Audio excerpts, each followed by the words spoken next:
आपके पास phone internet का access होने के बावजूद आपके पास तालीम का एक्सेस क्यों नहीं होना चाहिए। पाकिस्तान एक वो कंट्री है जहाँ पर तालीम जो है वो अभी भी एक बहुत बड़ा प्रॉब्लम है। अच्छा टीचर वो किसी स्मॉल सिटी के अंदर टिकता ही नहीं है। पेरेंट्स अभी भी आपको जो है वो डिस्करेज करते हैं, भाई स्टार्टअप वाली चीज़ क्यों है। ऑनलाइन एजुकेशन की जब बात की तो लोग कहते थे कि यार ऑनलाइन एजुकेशन क्यों चलनी चाहिए, वीडियोज़ है ना तुम्हारे पास, टॉरेंट से हम मूवीज़ डाउनलोड करते हैं तो इस तरह तुम्हारे कोर्स भी डाउनलोड हो जाएंगे, तुम्हें स्टार्ट करने की ज़रूरत नहीं है। अगर आप ये उम्मीद करते हैं ना कि यार मैं कहीं पर जाऊँ और लोग मेरी मदद करें और लोग मुझे सपोर्ट करें, इस फीलिंग से अपने आप को खाली करना पड़ेगा।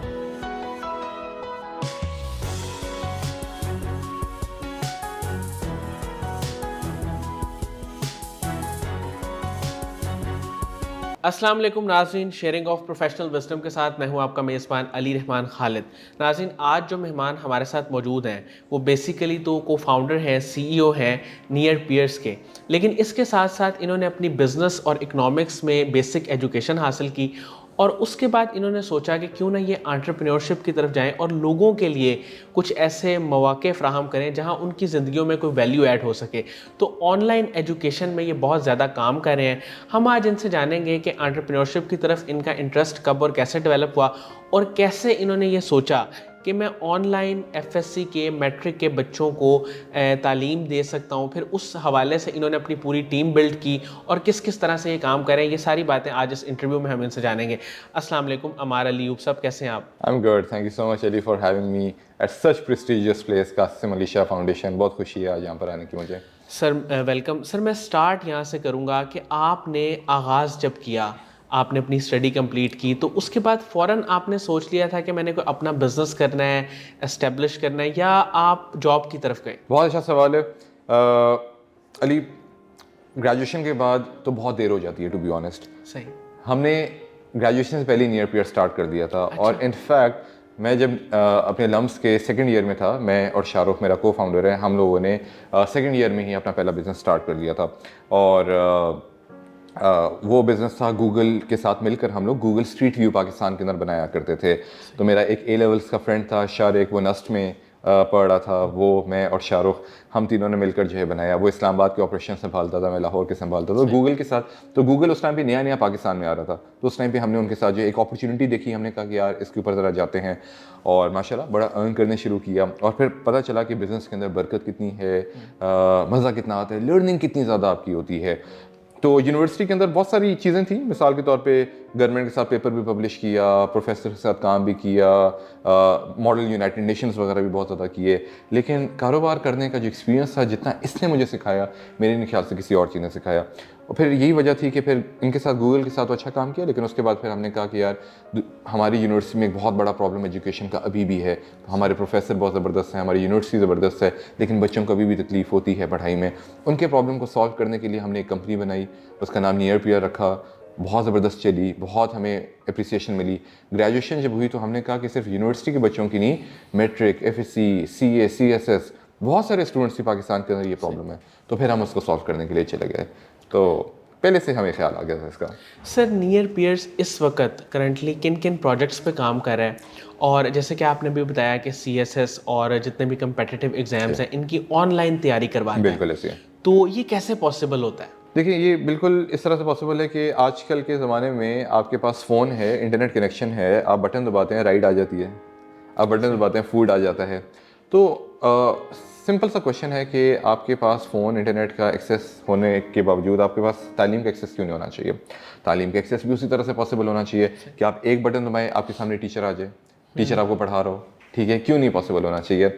पाकिस्तान एक वो कंट्री है जहाँ पर तालीम जो है वो अभी भी एक बहुत बड़ा प्रॉब्लम है। बिल्कुल। पाकिस्तान के अंदर अभी भी अगर आप देखें तो जो मेजर सिटीज़ हैं, फॉर एग्जांपल लाहौर हो गया, इस्लामाबाद हो गया, कराची हो गया, यहाँ पर आपके पास अमेजिंग इंस्ट्रक्टर्स हैं, अमेजिंग स्कूल्स हैं। लेकिन थोड़ा सा आप लाहौर से बाहर चले जाएँ, आप कसूर वाली साइड पे चले जाएँ, आप वहाँ पर देखेंगे कि स्कूल्स का सारा सिस्टम जो है धर्म भरम है, ठीक है। अच्छा टीचर वो किसी स्मॉल सिटी के अंदर टिकता ही नहीं है। वो कहता है कि यार मैं अगर अच्छा टीचर हूँ तो मैं अपनी फैमिली के साथ एक अच्छे सिटी में क्यों ना मूव करूँ, जहाँ पर हेल्थ बेनिफिट्स हैं, मॉल्स हैं, स्कूल्स हैं, पार्क्स हैं, रोड्स हैं, ठीक है। तो मैं वहाँ पर क्यों ना जाऊँ।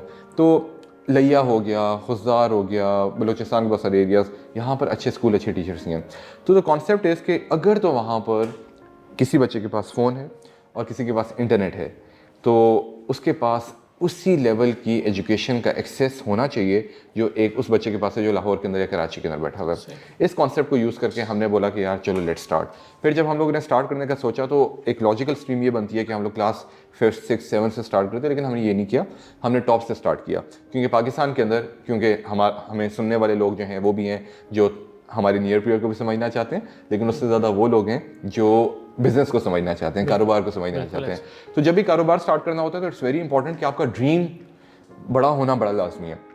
जिस तरह मैं कहता हूँ कि यार पाकिस्तान के अंदर बहुत इलिटरेसी है, पाकिस्तान में ड्रॉप आउट रेट बहुत ज़्यादा है, मैं उसको सॉल्व करना चाहता हूँ, पाकिस्तान को बेहतरीन ममालिक के में शुमार होना देखना चाहता हूँ। लेकिन आप ये सारा कुछ डे 1 पे नहीं कर सकते, आपको बेबी स्टेप्स लेने होते हैं। तो जब हमने स्टार्ट किया तो उस टाइम पे अगर मैं 5वीं या 6ठी के अगर कोर्सेज निकालने शुरू हो जाता तो कोई भी ना लेता। क्यों? क्योंकि जब मैंने 2017 में स्टार्ट किया था, पाकिस्तान में टोटल इंटरनेट पेनिट्रेशन 18% के अराउंड थी। 3G 4G आए हुए तकरीबन 2-3 साल हुए थे, तो मोबाइल फ़ोन पेनिट्रेशन भी 3 थी। तो क्लास 5-6 का बच्चा मेरा कोर्स लेता ही ना, मैं बनाता रहता, वो लेता ना, मैं पैसे बना नहीं सकता था, पैसे ना बनाता तो बिज़नेस ना चलता, बिज़नेस ना चलता तो फ्लरिश ना होता। तो इसलिए हमने क्या किया कि उस टाइम पर हम उन मार्केट्स के अंदर गए जहाँ पर हमें पता था कि नीड भी है, टेक्नोलॉजी इनेबलमेंट भी है, कस्टमर्स जो हैं या हमारे स्टूडेंट्स जो हैं उनको अवेयरनेस भी होगी, तो हम वहाँ पर जाने शुरू हो गए। तो मतलब CA, ACCA, CSS, entry test, यहाँ पर हम गए, यहाँ पर हमने ज़बरदस्त काम किया। अल्हम्दुलिल्लाह right now we are larger than the largest physical academies in CA, CSS, entry test, अल्हम्दुलिल्लाह। अब यहाँ के बाद हम मूविंग फॉरवर्ड FSC के अंदर जाएंगे। मैं FSC में जा चुके हैं, लेकिन मैट्रिक में जाएंगे, फिर उसके बाद क्लास 6, 7, 8 में जाएंगे and so on and so fourth. Sir, जब आपने ये स्टेप लिया और सोचा कि नियर पीयर्स इस तरह से काम करेगा ऑनलाइन एजुकेशन पे, चैलेंजेस क्या फेस करने पड़े आपको? बतौर बिजनेसमैन क्या चैलेंजेस फेस करने पड़े?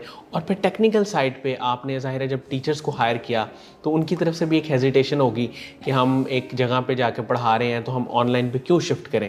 तो इसको आपने कैसे हैंडल किया? बिल्कुल, प्रॉब्लम्स तो बहुत सारे थे उस टाइम पे पाकिस्तान के अंदर। फॉर एग्जांपल पाकिस्तान का सबसे बड़ा प्रॉब्लम इस टाइम पे पाकिस्तान का एक ओवरऑल इकोसिस्टम, जिसके अंदर बिजनेसेस को इतना फ्लरिश किया नहीं जाता। उनको बहुत सारे इश्यूज होते हैं। फॉर एग्जांपल स्टार्टअप्स को लेकर जो है, खैर जिस टाइम पे हमने स्टार्ट किया तो उस टाइम पे तो चले थोड़ा बेहतर था। उस टाइम पे सिनेरियो, इंक्यूबेटर्स वगैरह बन गए थे, लोग थोड़ी सी बात करने शुरू हो गए थे। लेकिन पाकिस्तान के अंदर पेरेंट्स अभी भी आपको जो है वो डिस्करेज करते हैं, भाई स्टार्टअप वाली चीज़ क्यों है। ये एक बहुत बड़ा चैलेंज था जिसको ओवरकम करना था। अच्छा, चलें सही, उसको किसी तरह से ओवरकम कर लिया। अगला बड़ा चैलेंज ये है कि पाकिस्तान के अंदर ऑनलाइन एजुकेशन की जब बात की तो लोग कहते थे कि यार ऑनलाइन एजुकेशन क्यों चलनी चाहिए, वीडियोज़ ही है ना तुम्हारे पास, टॉरेंट से हम मूवीज़ डाउनलोड करते हैं तो इस तरह तुम्हारे कोर्स भी डाउनलोड हो जाएंगे, तुम्हें स्टार्ट करने की ज़रूरत नहीं है। तो वो बहुत बड़ा चैलेंज था। तीसरा बहुत बड़ा चैलेंज, चलें से ही हम बिज़नेस बना तो लेंगे लेकिन लोग हमें पे कैसे करेंगे। पाकिस्तान के अंदर अभी भी पेपैल नहीं है या क्रेडिट कार्ड डेबिट कार्ड की पेनिट्रेशन अभी भी पाकिस्तान के अंदर नहीं है, तो लोग पे हमें किस तरह से करेंगे। तो ये चैलेंज उस टाइम पे भी थे, ये चैलेंजेस आज भी हैं। इंस्ट्रक्टर्स हमारे साथ आने में बड़े घबराते थे कि यार हम लोग जो क्लास में पढ़ाते हैं वो अगर हमारा आउट हो गया तो फिर क्या होगा।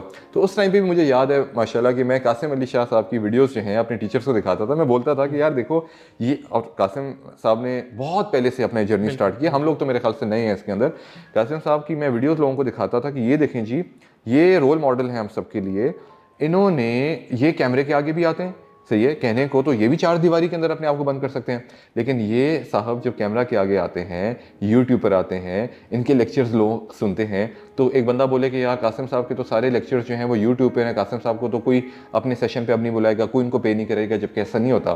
कासिम साहब जितना यूट्यूब पर आते हैं, जितना क्या नाम है लोगों से बातचीत करते हैं, उतनी उनकी मार्केट बनती है, उतना लोग उनको पसंद करते हैं, उतनी उनकी फ़ैन फॉलोइंग होती है और उसकी वजह से उतनी उनकी फाउंडेशन जो है वो फ्लरिश करती है। तो आप टीचर्स भी अपने आप को 4 दीवारों के अंदर जो है वो बंद ना रखें, आप भी जो है बाहर निकलें। तो इस तरह से लोगों को कन्विंस करना भी एक बहुत बड़ा काम होता था, लेकिन अल्हम्दुलिल्लाह अल्लाह ने साथ दिया। देखिए वही वाली बात है, अल्लाह ताला जिस तरह से बोलते हैं कि भाई कोशिश तुम करो, ठीक है, उसका फल जो है वो मेरे हाथ में है। तो हमने कोशिश की, लोगों के पास गए। हाँ ऐसा होता था 10 लोगों से बात करते थे, 2 लोग सुनते थे। फिर वही बात है कि हमने पहला कदम बढ़ाया और आस्ता आस्ता कारवां बढ़ता गया। आज अल्हम्दुलिल्लाह हमारे पास 100+ टीचर्स हैं जो नियर पीयर पे काम कर रहे हैं। सर आपका माशाल्लाह 10 साल का एक्सपीरियंस है और उस तजर्बे की रोशनी में मैं ये सवाल आपसे पूछना चाहूँगा, बड़ा अहम सवाल है। वो ये है कि वो कौन से 2-3 ऐसे स्किल्स हैं जो आपको लगता है कि वो आपकी शख्सियत में थे, जिसकी वजह से आज आप जहाँ पे हैं वहाँ पे हैं? बिल्कुल ठीक है। सबसे पहले मेरे ख्याल से थोड़ा सा सोचना पड़ेगा इस चीज़ के बारे में, लेकिन जो टॉप ऑफ द माइंड 2 चीज़ें मेरे माइंड में आती हैं। पहली चीज़ ये कि इस चीज़ को जहन में रखना बड़ा लाजमी है कि the world does not owe you anything. ठीक है, अगर आप ये उम्मीद करते हैं ना कि यार मैं कहीं पर जाऊँ और लोग मेरी मदद करें और लोग मुझे सपोर्ट करें, इस फीलिंग से अपने आप को खाली करना पड़ेगा। दुनिया में अगर आगे जाना है, कोई प्रॉब्लम सॉल्व अगर करना है, तो वो आपके अपने ऊपर है। आपने खुद ही जदोजहद करनी है, आपने खुद कोशिश करनी है। मिसाल के तौर पे दुनिया में जिन लोगों ने बड़े बड़े काम किए, मिसाल के तौर पे जिन लोगों ने फॉर एग्जाम्पल पहली बार जहाज़ बनाया था, ठीक है, ऐसा तो नहीं था कि उनकी मदद के लिए कोई 4 लोग आ गए थे। उनके अराउंड सारे लोग यही कह रहे थे भाई तुम क्या कर रहे हो, क्या कर रहे हो, क्या करो, इस तरह से नहीं हो सकता।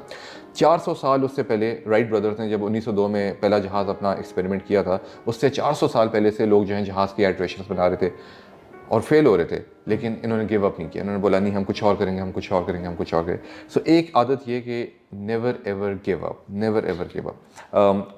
कोशिश करते रहें, टकरे मारते रहें, लोगों को कन्विंस करते रहें। लोग आपकी हेल्प लेने नहीं आएंगे, आपने उनको करके ही दिखाना है। ये चीज़ जितनी जल्दी लोगों को समझ आ जाए उतना जल्दी वो आगे जा सके। दूसरी चीज़ ये कि अपने आप को स्किलफुल रखना लाजमी है। ये नहीं कि यार बस मेरे पास ड्रीम है, पैशन है, चलो जी स्टार्ट करते हैं। नहीं, अपना अब फॉर एग्जांपल जंग के लिए अगर क्या नाम है एक लश्कर जा रहा है और उनके पास तीर नहीं है, उनके पास बंदूकें नहीं है, उनके पास जो भी तोपें होती थी वो अगर नहीं है, या आदमी नहीं है, तो वो बोलें कि भाई हम जो है किला फतह करेंगे, तो नहीं कर सकते कभी भी। तो इसका मतलब है कि आपको स्किल्स आपको पूरे चाहिए। अब स्किल्स का मतलब क्या है, और स्किल्स के अंदर बाय द वे पास्ट में एक डेफिनेशन होती थी कि एंटरप्रेन्योर वो होता है जिसके पास कैपिटल होता है, जिसके पास लैंड होती है, जिसके पास मशीनरी होती है, जिसके पास लेबर होता है। लेकिन अब मेरे ख्याल से वो चीज़ नहीं है। लैंड, लेबर, कैपिटल, ये सारी चीज़ें आपके पास आ जाते हैं, लेकिन आप खुद क्या हो, क्या आपके पास वो स्किल्स हैं जो स्टार्ट कर सकती है सारी चीज़ें। तो मेरा ख्याल से मैं बड़ा फॉर्चुनेट था इस चीज़ के मामले में कि मैं जब लम्स किया था, मेरा को फाउंडर, हम लोगों की डिग्री इकनॉमिक्स की थी बाय द वे। तो हमारे 40 कोर्स हमने लेने होते थे अपने 4 साल में। 40 में से हमने सिर्फ 12 या 13 कोर्सेज इकनॉमिक्स के लिए होंगे, लेकिन उसके अलावा हमने जो है लॉ पढ़ा, इकबालियात पढ़ी, लिटरेचर पढ़ा, कंप्यूटर साइंस पढ़ी, फिज़िक्स पढ़ा, बायो पढ़ा, पॉलिटिकल साइंस, एंथ्रोपोलॉजी, सोशियोलॉजी, और उसके बाद बिजनेस, फाइनेंस, अकाउंटिंग के कोर्सेज भी पढ़े। तो हमने ये सारी चीज़ें जब पढ़ी, उसके बाद हमारी शख्सियत के अंदर एक वो चीज़ आई कि यार लॉ के बारे में कोई चीज़ है फ़ौरन पता है, अकाउंटिंग के बारे में, फाइनेंस के बारे में है, ठीक है। तो मतलब एक एंटरप्रेन्योर, ये एक CEO, ये एक को फाउंडर, वो ऐसा नहीं हो सकता कि फॉर एग्जांपल वो बंदा बोले कि यार मैंने एक ड्रीम की है, मैं एक चीज़ करना चाहता हूँ, और उससे आप कल को सवाल करो कि यार अच्छा चलो ठीक है, तुम्हारी ड्रीम तो है, तुम्हारे पास ख्वाब तो है, लेकिन बताओ तुम अपनी कंपनी को प्रॉफिटेबल कैसे बनाओगे। और वो बोले कि यार ये तो मुझे अभी तक नहीं पता, इसके लिए मुझे कोई बंदा हायर करना पड़ेगा। गलत।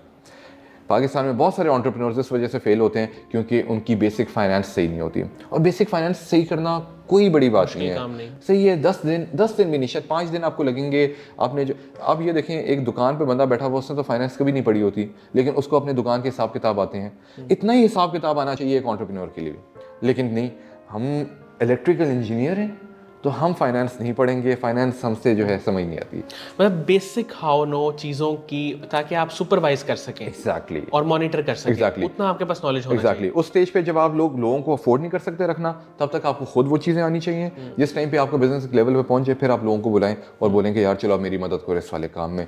तो अगर आप बेसिक ही अगर सही नहीं है तो आप उस वाले लेवल पे पहुंच ही कभी नहीं पाएंगे। तो स्किल सेट होना एंड नेवर गिव अप, ये 2 चीज़ें बड़ी ज़्यादा इंपॉर्टेंट है। सर, आपका जब मैं इंट्रोडक्शन भी पढ़ रहा था, मैंने आपका इंटरव्यू भी सुना, आपके माइंड में और आपका एक माइंडसेट ये है कि लोगों के अंदर जो आजकल पाकिस्तान में अनएम्प्लॉयमेंट जो है, इसको ख़त्म किया जाए।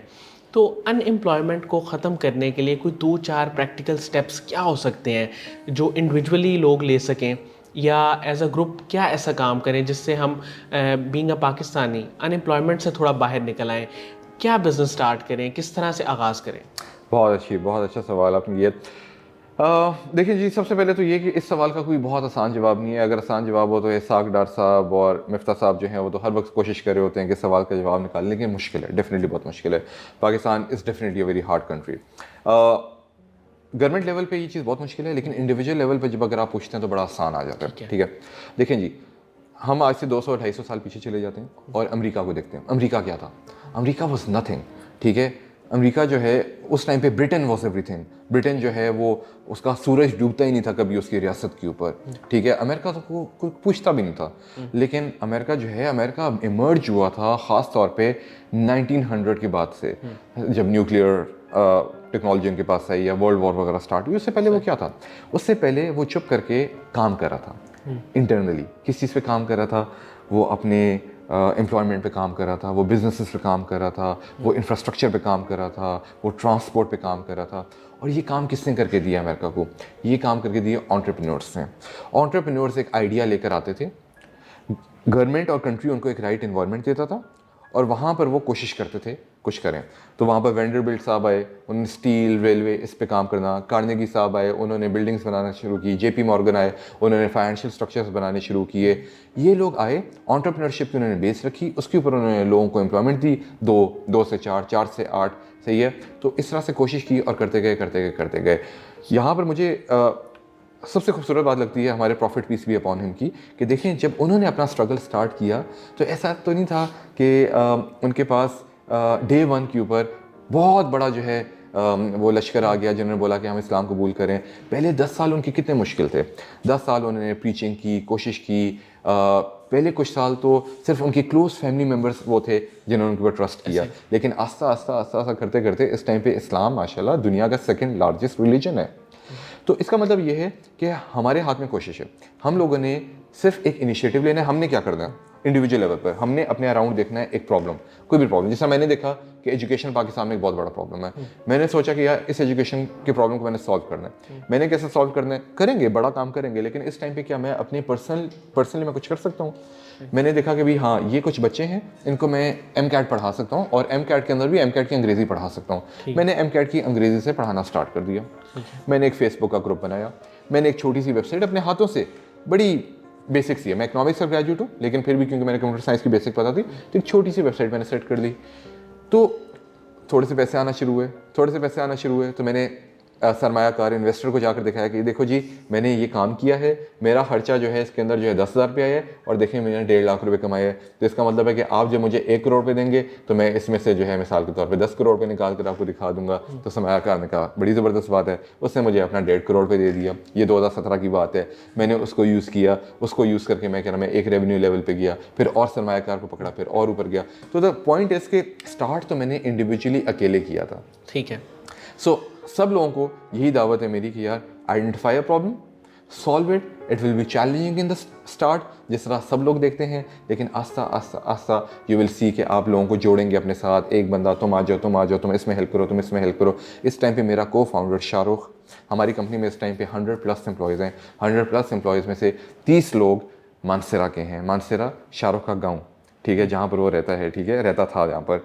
तो उस वाली जगह पे भी जहाँ पर एम्प्लॉयमेंट इतनी ज़्यादा थी नहीं, फ़ोन, इंटरनेट, लैपटॉप की वजह से आज शाहरुख वहाँ पर एम्प्लॉयमेंट जनरेट कर रहा है। तो हर बंदा जो हमें सुन रहा है, अगर वो कुछ छोटी सी चीज़ भी यहाँ पर स्टार्ट कर ले तो अपने गाँव, अपने कस्बे के लिए कितनी ज़्यादा एम्प्लॉयमेंट जनरेट कर सकता है। और छोटे छोटे कम लोग इस तरह जब स्टार्ट करेंगे, मैं एक बंदा हूँ, सही है, या मैं शाहरुख, हम 2 बंदे थे, हम लोगों ने स्टार्ट किया और हमारे साथ इस टाइम पे तकरीबन 150-200 लोग उनसे लेके हैं।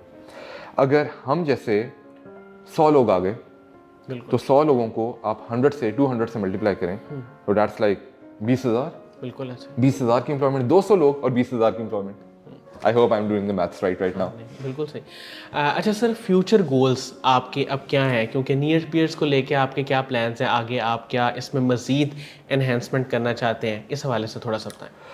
फ्यूचर गोल्स पे बड़ा ज़बरदस्त आजकल जो है मैं उस पर काम कर रहा हूँ। देखिए फ्यूचर, पहले प्रेजेंट को अगर थोड़ा सा देख लेना अली, पाकिस्तान में नॉर्मली लोगों को लगता है, मैं आपके इंटरव्यू के थ्रू भी लोगों को इस बात पे एजुकेट करना चाहूँगा, लोगों से जब पूछा जाता है कि पाकिस्तान में सबसे ज़्यादा बजट कहाँ पर लगता है, आपको क्या लगता है? सबसे ज़्यादा बजट तो जो है वो हेल्थ पे लग जाता, वैसे लगता नहीं है लेकिन लगना चाहिए, एजुकेशन, लेकिन लगता कहाँ पर है? ज़्यादा लोग ये जवाब देते हैं कि डिफेंस पे सबसे डिफेंस पे लगता है, बिल्कुल ऐसे। जबकि ये हकीकत नहीं है, ठीक है। सबसे ज़्यादा पाकिस्तान का जो बजट है वो एजुकेशन पे लगता है। ये नज़र नहीं आता। उसकी रीज़न ये है कि defence is a federal subject, ठीक है। तो जब फेडरेशन आती है हर साल तो वो एक बजट अनाउंस करती है, उसमें ऐसा ही लगता है कि यार डिफेंस को सबसे ज़्यादा बजट दिया गया। Education how ever is a provincial subject. वो प्रोविंसेस का, पंजाब का अलग बजट होगा, बलूचिस्तान का अलग होगा। अगर आप उन सब के बजट को सुने, उन सब के एजुकेशन बजट को निकालें, उसको क्लब टुगेदर करें, तो आपको नजर आएगा कि फेडरेशन के डिफेंस के बजट के करीब या तकरीबन उससे ज़्यादा जो है वो एजुकेशन का बजट है। सही। लेकिन उसके बावजूद पाकिस्तान के अंदर जो है वो ड्रॉप आउट रेट अभी भी, पाकिस्तान में हम इतनी यंग पॉपुलेशन है, 22 करोड़ की आबादी, और हमारी 11 करोड़ की आबादी 22 साल से कम उम्र की है। सही।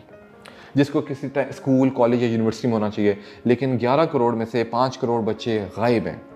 कोई मैकेनिक की शॉप पे है, कोई कहाँ पर है, कोई यूनिवर्सिटी नहीं, कोई स्कूल नहीं, कोई स्किल वगैरह नहीं ले रहा। आप लोगों का कासिम अली शाह फाउंडेशन का ज़बरदस्त प्रोग्राम है कि यार लोगों को बुलाना, उनको स्किल्स देना, उनकी ग्रूमिंग करना, लेकिन आप देना चाह रहे हैं, मैं देना चाह रहा हूँ, लोग लेना नहीं चाह रहे, अवेयरनेस अभी भी नहीं है। अच्छा, जो 5 करोड़ बच्चे अभी स्कूल के अंदर है, 70% बच्चा आज भी पाकिस्तान में प्राइमरी मतलब 5वीं के बाद ड्रॉप आउट कर जाता है। 50% बच्चा आज भी मैट्रिक और एफएससी के अंदर फेल कर जाता है। और पास होना कितना आसान है, 33% नंबर लो, पास हो जाओ। मतलब अभी भी आधा बच्चा 33% नंबर तक नहीं ले पा रहा। ये अलमिया हमारे मुल्क का। तो मेरा जो फ्यूचर गोल है वो है कि ऑनलाइन एजुकेशन को यूज़ करके मैं इस प्रॉब्लम को सॉल्व करूं। मैं चाहता हूं कि बच्चा चाहे जहां मर्जी है, वो जिस मर्जी कस्बे में है, जिस मर्जी शहर में है, जिस मर्जी गांव में है, अगर वहाँ इंटरनेट है, अगर वहाँ पर फ़ोन है, अगर उसका बाप ये भी कहता है बच्चे का कि यार तू मैकेनिक की दुकान पे जाकर बैठ, क्योंकि तू एटलीस्ट दिहाड़ी तो बना कर लाता है 200-300 रुपए की, स्कूल में जाना तो नुकसान है, तो मैं चाहता हूँ कि वो बच्चा जाए मैकेनिक की शॉप पे। लेकिन मैकेनिक की शॉप पे काम करते हुए जिस टाइम पे उसके पास फ्री टाइम है ना, तो हेडफोन लगाकर वो अपनी 8वीं 9वीं मैट्रिक की तालीम मुकम्मल कर ले, ताकि वो आगे जा सके। ठीक है, मैं ये भी नहीं कहता कि भाई नहीं स्कूल जाओ, जा सकते हो, बहुत ज़बरदस्त है, नहीं जा सकते तो रियलिटी हमारी ये है कि बस नहीं जाना आपने। तो मेरा सबसे बड़ा मकसद ये है, अगला जो 10-20 ईयर्स का जो मेरा बहुत बड़ा मकसद है वो ये है। और दूसरा जो लिए इंटरेस्ट डेवलप करना जो है ना, वो मेरा ख्याल है is the key. Interest develop, मेरे बहुत सारे ख्वाब है। फॉर एग्जाम्पल मैं कहता हूँ कि यार हमारी ऐप इतनी ज़बरदस्त हो कि हम बच्चों को पढ़ने के पैसे दें, बजाय कि उसमें पैसे लें। अगर एक बच्चा पढ़ रहा है तो हम उसको किसी तरह से पॉकेट मनी दें उस बात की। ठीक है, मेरा एक ये बहुत बड़ा ड्रीम है। फिर इंटरेस्ट को डेवलप करने के लिए मेरे पास कुछ इस तरह की चीज़ें भी जिसमें ऊपर मैं आज के काम कर रहा हूँ, वो ये है कि मैं कहता हूँ कि यार बच्चा जो है वो सिर्फ और सिर्फ, हमारा मुल्क में बच्चा अली इंस्टाग्राम शौक से यूज़ करता है, स्नैपचैट शौक से यूज़ करता है, फेसबुक पढ़ाई की बारी आती है, बच्चा कहता है यार मज़ा नहीं आ रहा। उसकी रीज़न ये है कि हमने पढ़ाई को बोरिंग बनाया है। अब न्यूटन का जो 3 लॉज हैं वो बहुत इंटरेस्टिंग हैं, रॉकेट उड़ना, मार्स का चक्कर लगाना, चांद पे हम कैसे गए, इन सब में न्यूक्लियर के न्यूटन के लॉज हैं। लेकिन हम लोग जब पढ़ाने की बारी आते हैं, टिपिकल स्टाइल हम कहते हैं भी फर्स्ट लॉ ऑफ मोशन, ये डेफिनेशन। ठीक है, कंप्यूटर, आप कंप्यूटर की किताब उठाकर, कंप्यूटर कितनी इंटरेस्टिंग चीज़ है। ठीक है, उसको भी बोरिंग किया, बोरिंग। बच्चों को सबसे पहले स्टार्ट कहाँ से करेंगे जी, आए सिस्टम्स का टॉपिक पढ़ते हैं। What is a system? System की एक डेफिनेशन है। एक बच्चा बैठ के अ सिस्टम इज अ, मैंने एक बच्चे को देखा वो कैसे पढ़ा था, ये एक सिस्टम होता है, दिस इज अ सिस्टम, ये पहली लाइन होगी, दूसरी लाइन ये लिखनी है, तीसरी, 3 लाइनें होगी, 3 नंबर मिल जाएंगे, कहानी खत्म। इस तरह से अगर हमारे बच्चे पढ़ेंगे तो जाहिर सी बात उनको बोरिंग लगेगा। तो मेरी कोशिश ये है कि मैं नियर पीरियड के ऊपर अपनी एजुकेशन, अपनी वीडियोस, हर चीज़ को इतना इंटरेस्टिंग बनाऊं इंशाल्लाह कि बच्चा देखे तो बच्चा बोले कि यार हाँ मज़ा आ रहा है, इस चीज़ को देखने का मज़ा आ रहा है, पढ़ने का मज़ा आ रहा है। सर, कासिम अली शाह साहब के काम को, उनके लेक्चर्स को, उनकी वीडियोस को और उनकी फाउंडेशन को आप कैसे देखते हैं? मेरे ख्याल से पाकिस्तान के अंदर एक बहुत बड़ी इंस्पिरेशन है कासिम अली शाह साहब और उनकी foundation, of course individual level पर भी और फाउंडेशन लेवल के ऊपर भी दोनों। मेरे ख्याल से हम उनको देख देख के बड़े हुए हैं। मेरे वालिद साहब जो हैं वो प्रोफेसर हैं अल्लामा इकबाल ओपन यूनिवर्सिटी में। तो मेरे वालिद साहब ने जब कहीं पर लेक्चर्स वगैरह देने होते हैं, उसके अंदर उनका मोटिवेशंस वगैरह भी देनी होती हैं, तो वो हमेशा कंसल्ट करते हैं पहले कासिम अली शाह साहब के लेक्चर्स को कि वो किस तरह से बात करते हैं, कहाँ से रेफरेंसेस वगैरह निकालते हैं। मैं अपनी बात भी करूँ तो उनको बहुत ज़्यादा सुनता हूँ। कोई भी टॉपिक मैंने कहीं डिलीवर करना होता तो मैं सोचता हूँ कि यार पहले ज़रा उनको सुन लेते हैं। तो इंस्पिरेशन वो डेफिनेटली हम सब के लिए हैं। सबसे ज़्यादा खुशी मुझे एक दफ़ा तब हुई थी जब मैं एक दफ़ा एक बंदे से UPSC करवाने गया था। एक दुकान पे बंदा बैठा हुआ था, तो उसके पास मैं गया तो उसने अपने हाथ में फ़ोन पकड़ा हुआ और YouTube के ऊपर वो जो है कासिम अली साहब के जो है वो लेक्चर्स वगैरह सुन रहा था।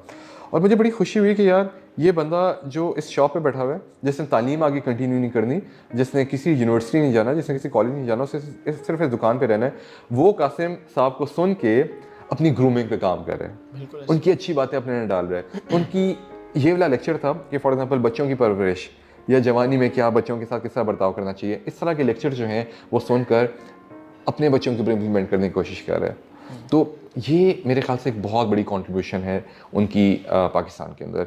बाकी फाउंडेशन की अगर हिसाब से बात की जाए तो आई रियली लव्ड कि आप लोग जो हैं किस तरह से डिफरेंट ऑर्गेनाइजेशन के साथ आप कोलैबोरेट करते हैं, फिर उनके साथ मिलकर आप जो है बच्चों को फिज़िकली बुलाना, उनके ऊपर काम करना, उनकी ग्रूमिंग के ऊपर। आई थिंक पाकिस्तान में इट इज़ मच नीडेड। तालीम तो मेरी आप भी देने की बात कर रहे हैं, बहुत सारे स्कूल यूनिवर्सिटी देने की बात कर रहे हैं, लेकिन तालीम के साथ तरबियत, जो घर से भी अभी नहीं मिलती, बिल्कुल ऐसे। वो आपकी फाउंडेशन दे रही है। I think it's wonderful and this should keep on continuing without any break और pause. Thank you so much Amar Ali Ayub साहब, आपने हमारे लिए टाइम निकाला। मेरी दुआ है कि अल्लाह ताला आपके इदारे को बहुत तरक्की दे। और नाज़रीन, मुझे उम्मीद है कि इस इंटरव्यू से आपको बहुत फ़ायदा हासिल हुआ होगा। ख़ास तौर पे जो इन्होंने बात की, जो इन्होंने अपने आइडियाज़ शेयर किए कि किस तरह अगर कुछ लोग इस तरह एंटरप्रेन्योरशिप की तरफ आ जाएँ और बिज़नेस करें और एजुकेशन वाली साइड पे काम कर लें, तो ये मल्टीप्लाई होके चीज़ें एक्सटेंड होके माशरे की तरक्की में अपना हिस्सा आप भी डाल सकते हैं। इंडिविजुअल लेवल पे आप क्या क्या काम कर सकते हैं, कौन कौन से स्टेप्स ले सकते हैं, जिससे आगे फ्यूचर में इकॉनमी को, पाकिस्तान को फ़ायदा हो सकता है। इसके साथ ही इजाज़त दीजिए, अपना बहुत ही ख्याल रखिएगा। इंशाल्लाह दोबारा हाज़िर होंगे एक नए इंटरव्यू के साथ। अल्लाह हाफ़िज़।